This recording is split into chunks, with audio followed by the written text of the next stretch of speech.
কাছে প্রিয় যিনি তিনি আমার রব। দুনিয়া করব সবাই আল্লাহর ইবাদত, দুনিয়া করব সবাই আল্লাহর ইবাদত।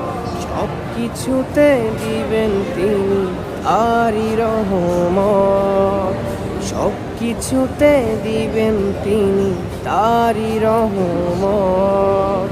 আল্লাহ আমার সৃষ্টিকর্তা, আল্লাহ আমার সব, সবার কাছে প্রিয় যিনি তিনি আমার রব। আল্লাহ আমার সৃষ্টিকর্তা, আল্লাহ আমার সব, সবার কাছে প্রিয় যিনি তিনি আমার রব। মহান আল্লাহর রহমতে আছি।